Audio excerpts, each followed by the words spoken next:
The following content has been provided by New St. Andrews College in Moscow, Idaho. For more information, visit us online at nsa.edu.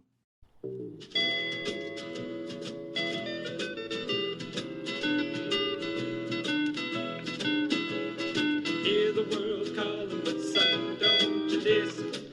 They're only trying to drag you back into prison, that's right.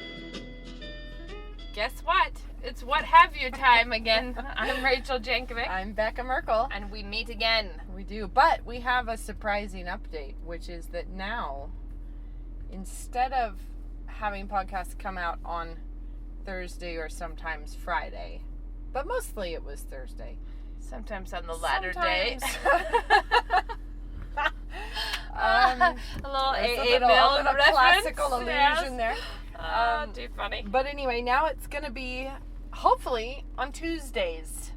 That's the new plan. Thus, Becca and I are meeting on a Monday. Yeah, so Gonna we'll do see if we pull this out and it happens every Tuesday. But that's the idea now. The Lord willing and the Holy Spirit doesn't edit us again. And the creeks don't rise. Yeah. Hopefully, it'll be Tuesdays. Yeah, so what have you been up to? I've been up to survivaling mostly. I have a lot going on with that Bible reading thing, and I was just a lot going on with that project and with some other stuff. And then my husband is out of town for a couple days this week, with it being early in the I've got school that coming season. this week. Yeah, and the school, like, all new approach to life with school. Yeah. Mostly that's what I've been doing, just getting. Yeah. Oh, you know what happened? Remember the day that we went to Goodwill and I bought that Aqua sewing machine that was the coolest? Yes. What happened? Yesterday, Hero wanted to sew a pencil bag. Oh. So we decided to dig that thing out and see how it worked. It is the best thing of all time. It is work good? such an awesome little machine. And it makes this this really beautiful little stitch that's just so even and it sounds amazing. But it has no pedal on the floor. The pedal is like stuck up inside the desk and you use your knee. Like kind of like the conveyor belt at the grocery store. What kind of nonsense is I know. that? I know. Never It's heard tell totally of that. funny. No, I kept like groping around with my foot on the floor looking for the pedal, and that so it is took so a fun. little bit of effort, but it's fabulous. I I'm have so that. excited. I have that old Singer one, in the desk. That was like the one. Oh yeah. I got it at a thrift store. So it's a satellite machine. It's not my main one. It's one I bought. Uh-huh. But I did the same thing where I let Chloe sew on it. Like where I just opened that one up and was like, you go. And she had such a good time on it. I know. Really it's fun. totally cool. It's Until really good. I believe she broke the needle in something and I haven't recovered Well, it. it's just really awesome. I'm feeling really So, pleased about that little machine. I've been still weaving, and I've done a lot of crafting. I feel like you could, not that anyone would want to read it, but you could write a book about the spiritual and life lessons learned in crafting. Like, seriously, I think it is Not like just crafting. I feel like gardening takes you right there. Yes, but it's because it's like as good as sports when you talk about things that are really good for people, character building experiences. like trying to get good at something is an amazing character building experience. Yeah. And it's fun. But one of the things that has me feeling a little sketchy about life is my girls catching up with me. Like I have this floor loom, which feels complicated. It's not that complicated, but it is when you're actually warping, when you're dressing the loom. It's all these steps that are sound like it's slaying the reed and beaming the warp stuff, and Lena and Blair specifically were all up in the business, but Blair would just come strolling in, look at the weaving draft, which is like And Blair's what, 8? She's 7. 7. There's a page with all these big graph charts with it looks like graph paper with all these different heddles marked for different threads, and she's looking at it. She's like, no mom, you should be doing a 232 instead of a 141 because this is a light color, and you see how all the light colors are 232s and not 141s, mom. And I'm like, go away. I don't want your 7-year-old input, whether or not you're correct. Go. But I didn't funny. really send her away. I was impressed by this. I'm like, oh my word. Blair and Lena are my two girls who are most, I would say, driven to like, let me look at the pattern, let me figure this out. All of them like to do stuff, but those are the two that have like some kind of a, but Lena keeps being like, oh, I just really need a loom.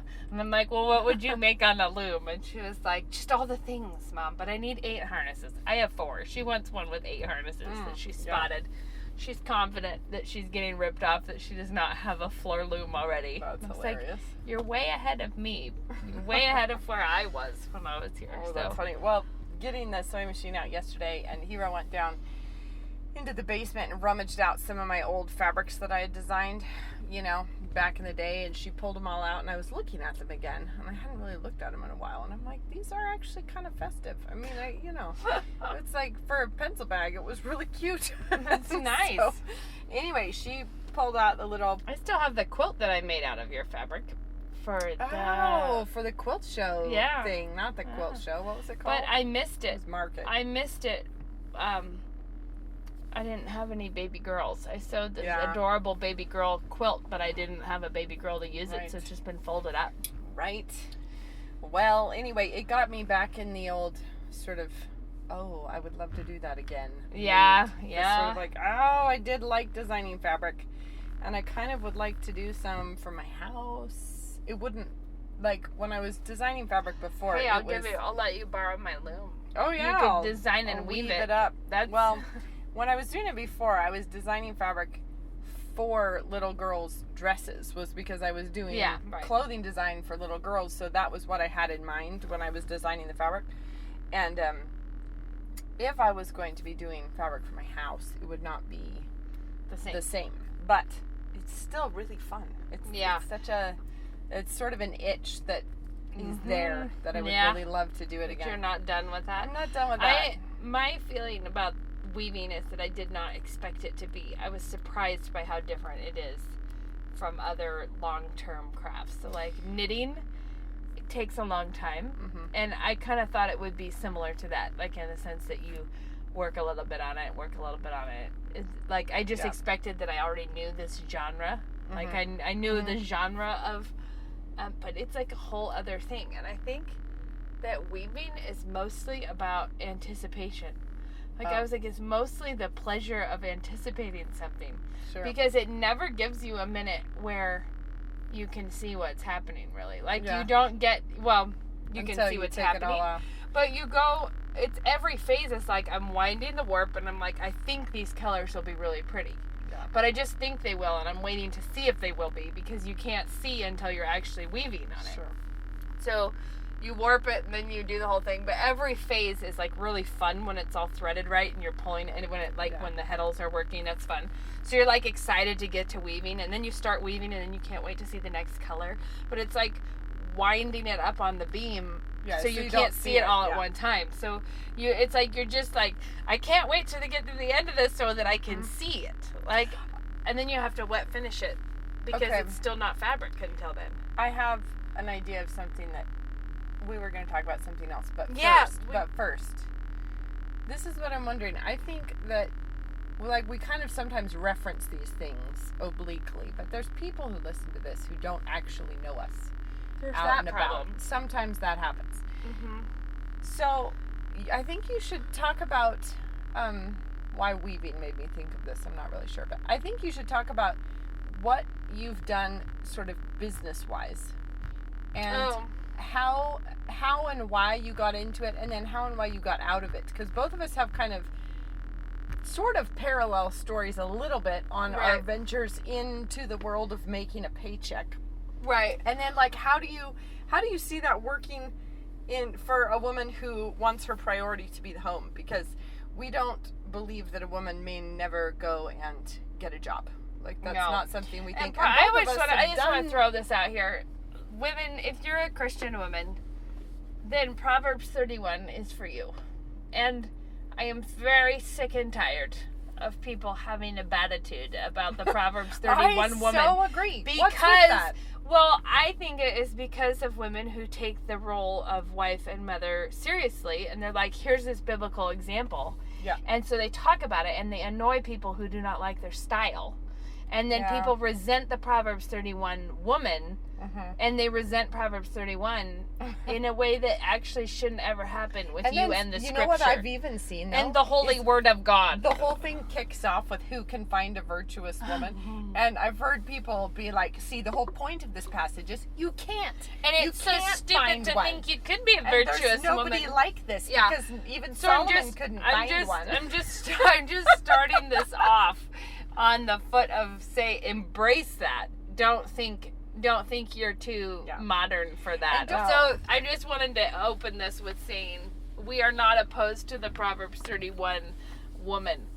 We would admire her. And whether we think many people who do admire her are also dorks, yes, that may be the case, but it is still the word of God. And it is still, it's like... And you don't get to dismiss her because you don't like it. No. That's off the table. So anyways, I just needed to say that first.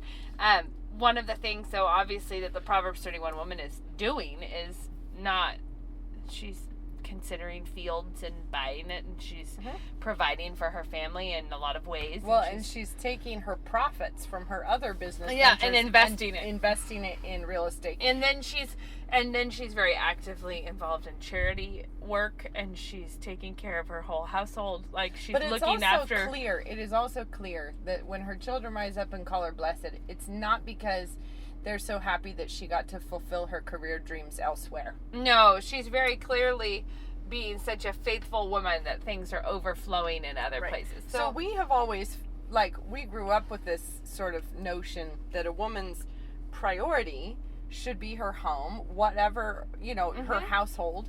And of course, depending on what phase of life you're in, that looks totally different. Yeah. But then, whatever happens most of my childhood, not most, but a lot of my childhood, as soon as I was in school full-time, Mom was teaching. Yeah. But I just mean whatever happens outside of the household should be an overflow that blesses the household, not something that sucks away from the household or that pulls her somewhere else. When Luke and I got married, I had already been out of college. So I worked, I don't remember what all I was working. I've done a lot of things. I had coached volleyball. I had worked in an interior design store. I had volunteered at a crisis pregnancy center. Well, you've been doing freelance design. Then I had started doing events, like event planning, and then I had expanded that into doing floral design because with the events, starting to get into that. And then I got my wholesale license so that I could just order wholesale flowers and do flowers for weddings. And I was still catering events. I just was doing mostly events, but flowers, food. I did at least a couple weddings where I was doing the food and the flowers and the setup, and I did the whole thing. So, but that was something I was doing kind of freelancing. So when we got married, I had always wanted to have I really just love the idea of a flower shop or a housewares or whatever. And I don't know, it seems crazy now when I think back on this. Luke, my husband and I are the same age, but I graduated from college, and he had a community college degree when he came to NSA. So we are the same age, but we got married after his freshman year, and I had graduated. So he graduated with 2 children, and he was painting houses, to support us. So he was full-time in college. We had 2 children. He was painting houses, and we had opened a business downtown. And I was manning the shop and the flowers and doing all this stuff. And it was really fun. And it was open for 4 years. So talk about the shop. It was such a fun shop. It was called La Bella Vita. It was just a downtown. We had flowers, and it was like housewares and flowers. And it was a really good learning experience for me in so many ways. But one of the biggest of them being how many things you can't actually do just when you think of it doesn't mean you actually have the time to do it. Sure. Where you're like, oh, I'll just do, I remember feeling like the day we were opening, I just couldn't even believe how not ready I was to open. It was just like, oh my word, I can't believe anyone's going to see it like this. But we did that for a while, doing flowers and stuff. And then what happened is I was 6 months pregnant with our first when we opened it. And so I would bring Lena with me to the shop. And so she was just with me all the time. Then we had Daphne, and I would also bring Daphne with me. And it was actually still pretty doable. Mm-hmm. But then when I had the twins, it was no longer reasonable sauce. Like, when you find yourself praying, when you own a floral shop and you find yourself being like, please, Lord, not another wedding. Like, not another thing that I need to do on a weekend that is a big deal. And we just realized it was no longer, it was not feasible for me to have the kids there. So what would end up is I was just not as involved as I needed to be to have it really going. And it was we never had decided on the table for you to farm the children out so that you could pursue your shop. No, not at all. And we had decided in advance that we would close it as soon as it became if it ever was taking from our home more than overflowing from our home. And so we were just we were ready to wrap that up. We were ready to be like, okay, it's time. But it was really fun to do. And sometimes people ask me if I would want to do that again. And I don't actually think I would want to do that again. Like, something else maybe. But here's the thing, though, is that, like, sure, that was a different phase and you were interested in different stuff. But in another sense, your shop really was an overflow of your home because you were... Yeah, well, it was. So the stuff you're selling there, I mean, this is... Like, what was the goal of the shop? Well, I think the funniest thing that we did was put it on our store hours that it was closed Lord's Day. So it said on the front door, closed on the Lord's Day. That was cool. No, but I just mean, like, it was a shop that was geared to help women. Yeah, it was just make their homes beautiful things. Beautiful. I have a thing about, like, I think we had, like, cookbooks and lots of tea towels and aprons and pretty dishes and, like, things like that, I guess. And I just enjoying the beautiful things. It's kind of like we didn't knit dishcloths for the store because right. Why would you? Why would I have done that? Yeah. What would you sell a dishcloth for how I'm still very much pursuing the same things in the sense that I'm weaving dish towels because I still love dish towels just like I've been But I think what I'm getting at is the idea of beauty in the home. I mean, you called it La Bella Vita, the beautiful life, right? It's about like pursuing beauty in a way that's glorifying to God. Right. In the space where God has put you. Yeah, totally. And I still obviously, but part of the reason we closed the shop was how much that could no longer be, it would be hypocritical. Yes. Like, well, what would I be doing down at the shop trying to make it look like I'm all about a beautiful home, but never actually baking bread in my own home, never doing the thing at home. And so my little entrepreneurial ventures were like ended. I mean, it was oddly parallel because when the kids were little, I had actually just sort of hit the moment of thinking, oh, my kids are like, a few of them are in school. Judah is, 1 or something, my youngest. And it felt like I really wanted to do design. I'd always liked that. And it felt like the right time. It just seemed like it was like, we're in a phase of life now where that makes sense. And so, I'd done other like random jobs before that. But it, like, starting a design business seemed really fun. So this was it was around the same time you were doing the shop, right? I would have been a little bit after, but your shop was open. Yeah, because it was very close to the end. So it was a little bit after. It was at the end of the time with our shop. Probably. No, it wasn't because it was before we moved to England. It was like, but anyway, doesn't matter. Daphne was a baby, but the twins were not. Yeah. So anyway, I start this design business. It was little girls' clothing, and it was partly because I had 3 little girls, and I had a hard time finding stuff that I liked. And anyway, it moved from a clothing label to designing fabric because my ideal was to like design the fabric that I would then have the clothes manufactured out of. I was not sewing the clothes myself. I was having them manufactured, but I was doing all the pattern work and sourcing and selling and all of that kind of thing. So I had a website and it was really fun. It was really great. But then it hit this moment where it was either going to be, I have to throw myself all the way into this, this, And it was right at, like, the business was kind of at the point where I think if I had chosen to do that, it could have hit the next kind of phase. But my kids, like, when I had started it, they were all, like, little elementary school kids. But suddenly we were, like, it's like upper elementary pushing junior high, and it's like, it's a very different kind of parenting. Very different. Where when the kids are little, you can be like, wow, neat, that's great, look at that, oh, good job. Look, Mom's just still sewing, but I still love that you did that, yeah. But then suddenly when you're having to be like, hang on, wait, she said what to you at recess? Come back here, we need to talk about that. Yeah, you can't just go like, oh, neat, woo. You know, like, you have to be fully engaged. Totally. And they were starting to be like doing sports and things where it's like, do I ever want to show up in the bleachers and watch them do their thing? Yeah, totally. And I thought, how hideous would it be to neglect my girls in the name of doing something for my girls? And right. Like, I started this because I love you, and then I'm still doing it because I don't anymore.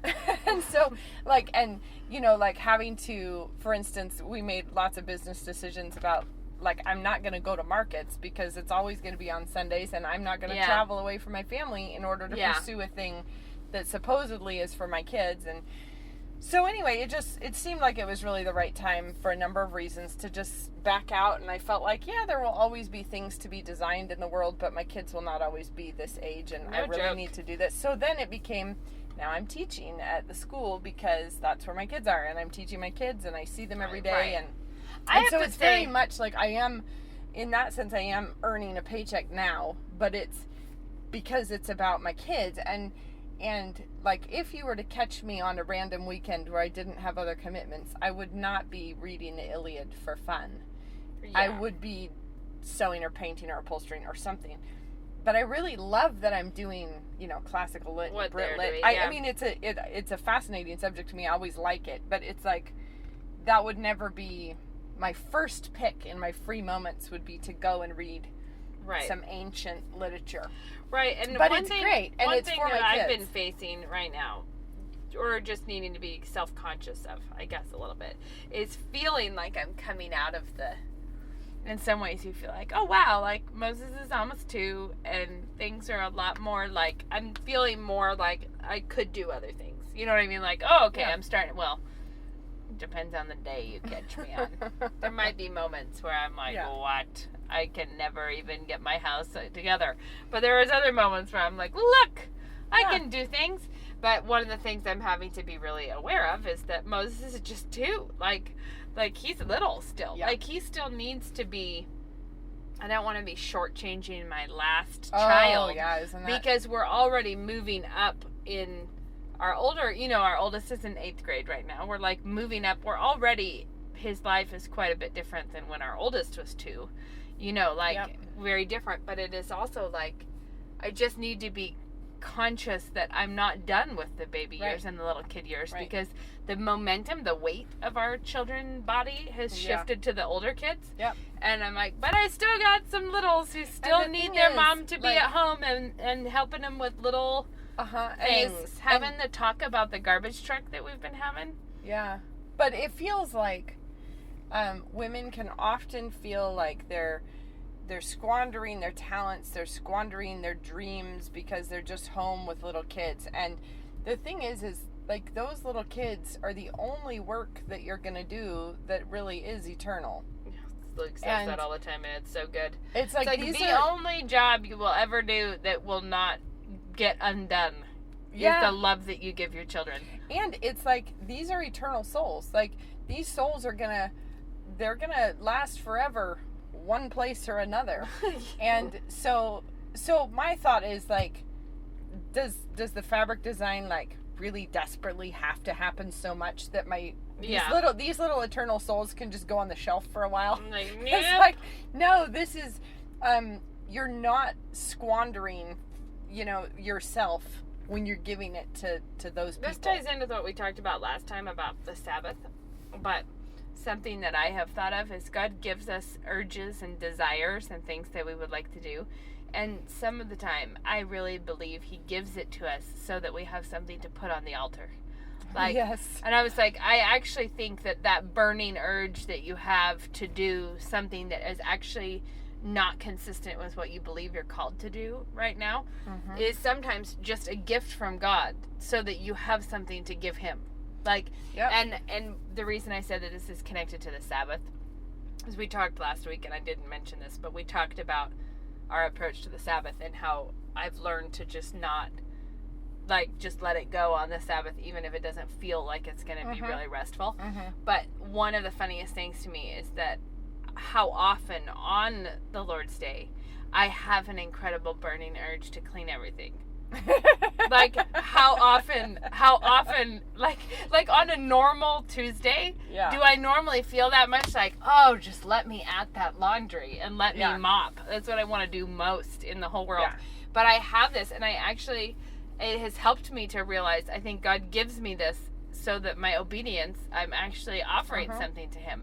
And it's true with things that you're like, it's not my time to do this. Like, even if it's really little stuff, even if it's like, this is not my time to meet friends for coffee and talk about big books, like, this is not my time. It's like, well, think of that. This is a straight up gift that God gave you, something that you can offer back to him and say, Lord, I love you. I want to be obedient. I'm not gonna get consumed by envy or getting, you know what I mean? Like, I'm offering this back. Yeah, because that's very easy to envy women who are in a different phase than you are and feel like you're being ripped off, rather than feeling like you are giving something to these little people in your house, giving something to your husband. A, nobody else can give them. Right. That B, can never be done later. This is like the one thing that is on a dead time limit. Like, most other tasks you could come back around to, but your kids are it's in motion. It's happening. And it's sort of like, obedience is always right now. It's never, that's the one you can't postpone. And so I do think that, like, often I think women can think, but I have these talents, I have these dreams, I have these desires. My husband gets to do what he loves, so it's time for him now to sacrifice for me so that I can pursue my dreams. Rather than, I mean, and that's just such a goofy way of looking at life. We're not seeing the difference in roles, not seeing what your actual calling is. Your calling is not to fulfill yourself. That's not what God has called you to. So I'm writing a book about Christian identity. This is a thing. Yeah. I'm not writing it fast enough, but I am writing it. But you are writing it. I am writing it. But one of the things that I think it's like the endless mirror thing, where you're like in a room where you know what I'm talking about. It's like a nesting issue. Okay. Because you become more like what you worship. We're made in the image of God. Yes. When we worship God, we become more like ourselves. Yes. Like, the more we just totally subject ourselves to worshiping God, then we are actually becoming more and more like what we were made in the image of. So we are more and more. That is your fundamental path to your own confident identity, is obeying God. But as soon as we start trying to worship ourselves, we're becoming more and more like this lost and vacant thing. Like, it's an incredibly difficult, like, if you think of it at a really fundamental level, you have an altar that you're trying to put yourself up on, and you're trying to be both the idol and the worshiper. You're trying to worship yourself and be worthy of praise. And the thing is that you're totally insufficient on both fronts, because you're flawed, you're a hot mess. So worshiping yourself is off the table if you have any kind of realistic understanding of yourself. Like, which is why I think social media is such a handy tool for so many people. They're like, oh, look, I think I look pretty hot in this. I can curate just go, myself. I can put up this little because shell. I'm trying to worship myself. But the thing is that what you're talking about, the only way it can look worthy of any kind of worship is when it's a lie, when it's false. And it's static. That's the other thing. It's frozen in time where the lighting was right. It's a picture that I airbrushed, and now it can stay like that forever. But it's like the only way that you can see yourself as something worthy of that kind of worship is when it's fake. Yeah. But when you worship something fake, you become increasingly fake and hollow and shallow and lost. And it's like, so then you have to try harder and harder to try to drum up a suitable idol. Where it's the like, gospel paradox of he who wants to save his life will lose it. You're like, the more you think you got to be on that pedestal, the worse it gets. Like, the more you think only God there, and I'm worshiping him, the more solid your view of yourself is. Because the more solid you are. If you view yourself as a gift that you are supposed to be offering and laying down for others, and through those others, you're offering it to Christ. Like, if you think of yourself as that, you are the offering that you are laying Pouring down, out, that you're pouring out, then that actually totally changes all of your decision-making process. It also Rather than changes, thinking about what does everybody owe me because I have always had this dream. I Right. have always felt unfulfilled.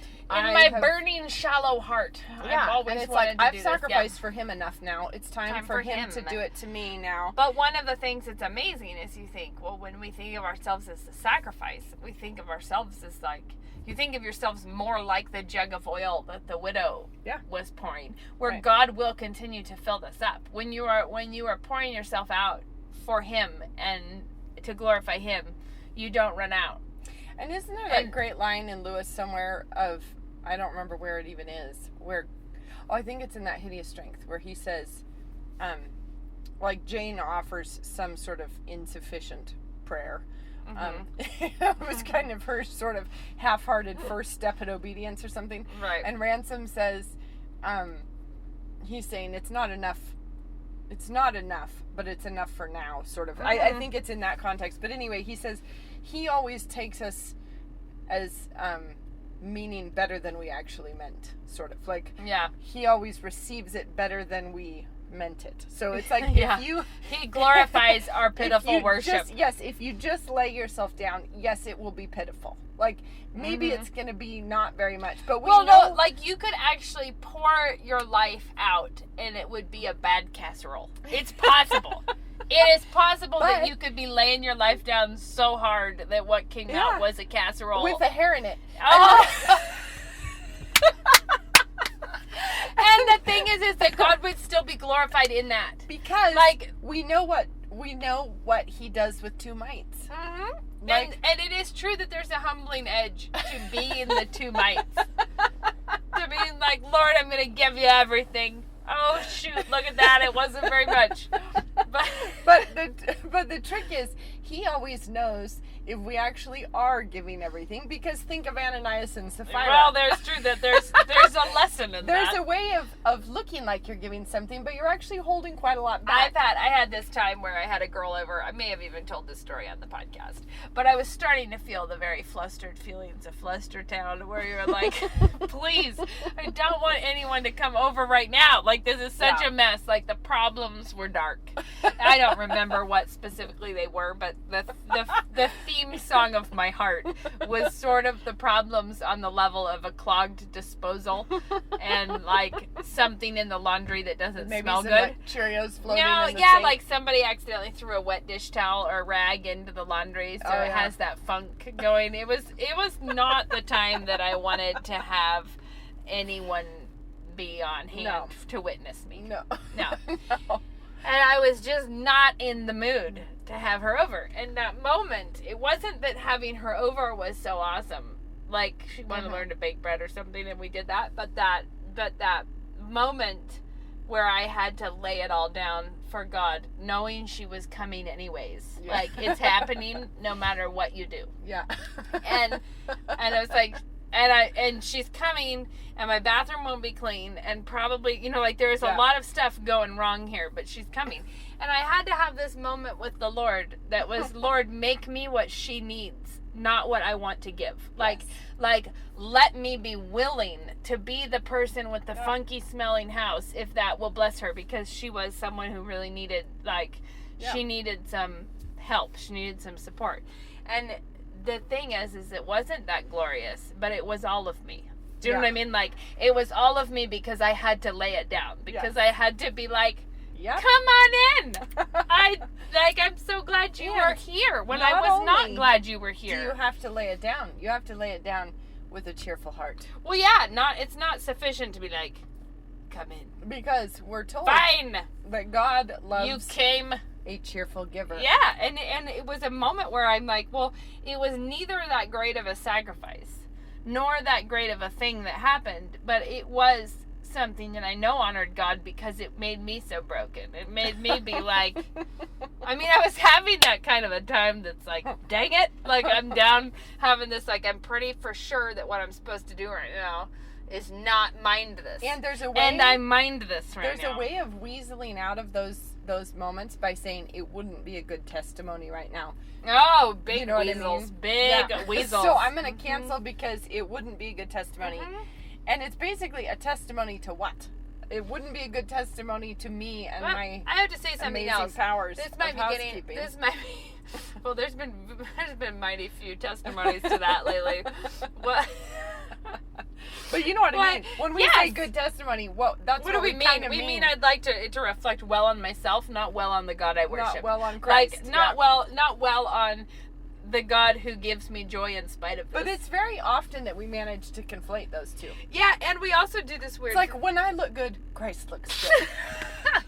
What he likes best is for me to be fashionable, because that's my best foot Thin, for the gospel. Tanned. Yeah, that's the best way that Basically, that's how I witness that's to the the world. only way the gospel can go forth.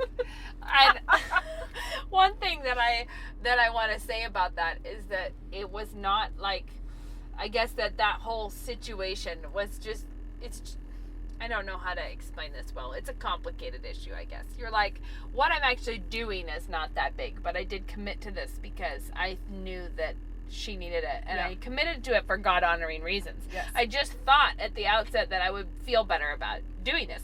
So the temptation for Christian women is to be like, it's good for other people to see my brokenness. Oh. But this is the thing. That's the worst. What also. she was seeing was not my brokenness, because I got it right with God. Yeah. Like, it was right. It was not broken anymore. But so it's not saying that it's good for them to see the dirt in my house because that's I'm the so other- broken down, and it's good for them to see that I'm so broken. The point is, I was not broken when she came, and I would have been broken if my house was clean and I still had a bad attitude, and I would have been broken if my house was dirty and I still had a bad attitude. So that brings up a different point, though, and this is another peeve on my list of peeves, and that is there is a real it seems like a sort of a movement right now of like women ditching all of those expectations. No, have like, your friends over to sit Yeah. in the middle of your skivvy because- pile that needs to be folded. Basically, like, if it's real, if it's authentic, then Right. that's, it's not this like stupid hypocrisy of cleanliness. And the thing is that really is, I think, a serious ditch when women stop trying and just embrace the grit. Yes, yeah, no, it's terrible. And they say that this is the authentic Christian way. This is realer, but it's not It's real. not realer, What's no. real is that God actually gave me peace to give to her at a time. Like, and I think it's just important that you make it all the way through into. You need to push through that moment of brokenness and have it healed before you're sharing it with the. Because this is the whole thing of there's always a ditch on both sides of the road. Because you are having to work through the like, it's gonna be okay if she sees life and a mess. I said earlier that I used to do event coordinating. So my personal temptation would be to treat common fellowship times as an event that I needed to put on with the right. Like that. I want this. So you laying yourself down in that instance was you having to give up your expectations and be okay with something. And that be you okay with the wouldn't- fact that I had other obligations Right. and I didn't get to all of But it. there's a lot of women who maybe have tendencies on the other side who laying themselves down means you need to clean this up. Right. Like, you right, need right. to get in there and you need to sacrifice and you need to work hard and you need to get this And you done. need to care. You Yeah. need to actually find it in yourself to care that what you do, like when you talk about it being a bad testimony, it's like, well, can your clean house be a bad testimony? Yes, it can. Can your dirty house be a bad testimony? Yes, it can. Like, can your fatness be a bad testimony? Yes, it can. Can your skinniness be a bad testimony? Yes, it can. The reality is that because it is more about, are you right with God or are you not right with God? Because there's ways of being self-absorbed on both sides every single time. And the question is, are you being self-absorbed? Right, like what about your theology? Is there a way to have right theology but be just a holy terror to everyone? Absolutely, and I think we've all met that genre of person. And is there a way to react to that and be like, theology is neither here nor there. There is no truth but how you feel. There's ways on every direction to do it wrong. And so this is why and I think the heart of the issue is always, who are you worshiping? Like, and whose whose needs are you preferencing first? And I think if the answer is yourself, because, well, nobody can expect me to clean this house because it's just too difficult because What about earlier, I took a personality test and it told me that I am the kind of person who likes things to be mellow. Yeah. So because that's who I am, and because I am clearly a snowflake on monumental levels, this is how everything must be. God would not have made me that way if he did not want me to get it that way. Because one thing that's clear from Scripture is God doesn't want us to ever change. He almost never gives us cause to think we should change or cause to think that we are maybe not perfect as we are. Like, he would never. Sanctification, schmanctification. And I think that this is the thing, is that in my life, I've been like, man, have I ever been through needing to lay it down? From being a person whose initial instincts is that wouldn't it be awesome if we ironed the sheets all the time? Which I did for a spell. I starched them for a while. Ironed them up. Like, oh, we gotta iron that. And being the person who liked to have the bed made perfectly with like the right light on in the room, knowing that everything was right and good and prepared for my heart's photo shoot with it. Like that, I was like, look at me honor God with that. See, but that would be my impulse. And God put me through the life that is, look at the things that God cares about more. Like when I wanted the right lighting, God wants the hearts to be right. Like he wants my children joyful, like whether or not. Can I just throw out that I was having this thought about the Bible reading challenge? When you're trying to step it up in any area, and right now it would just be like, okay, we're about to do this Bible reading challenge. We're trying to get through a good chunk of Scripture every single day on a consistent basis. Right. In order to just know that you have that sorted out, you really have to figure out, okay, when am I going to fit that in? Like, you need to have some kind of a schedule in mind.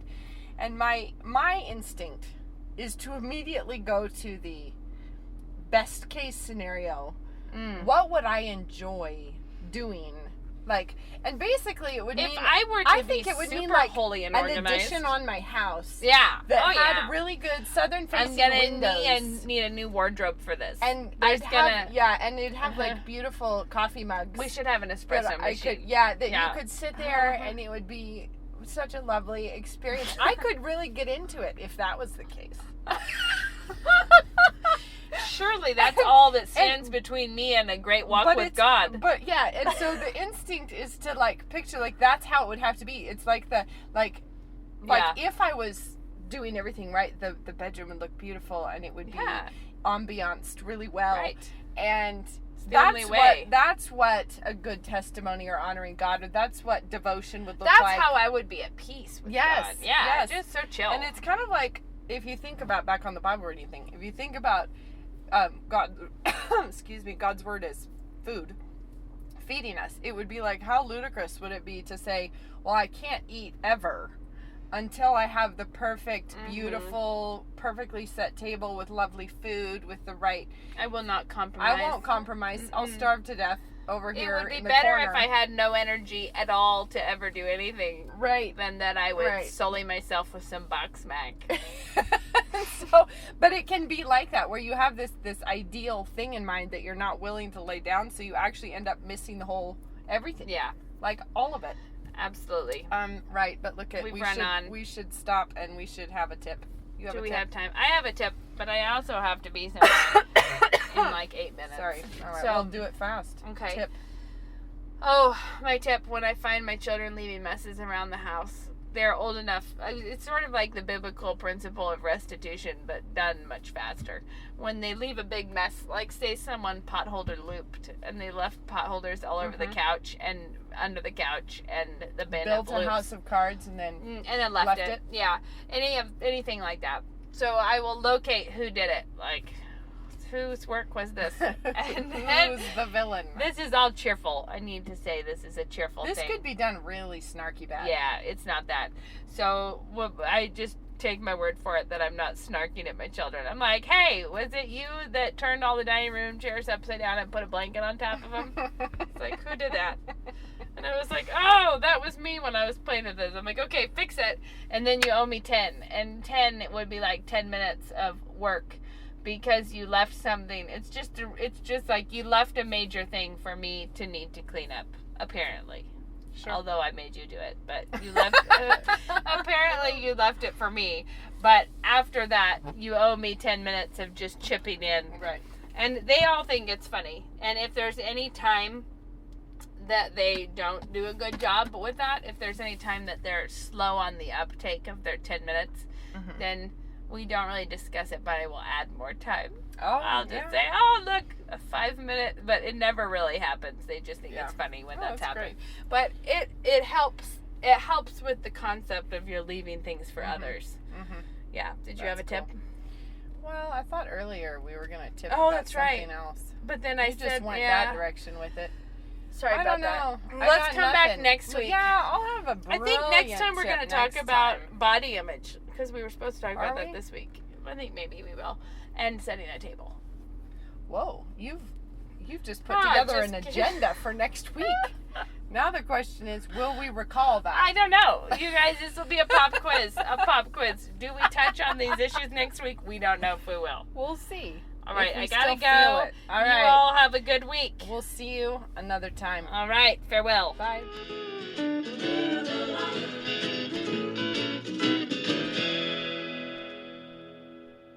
New St. Andrews College thanks you for listening.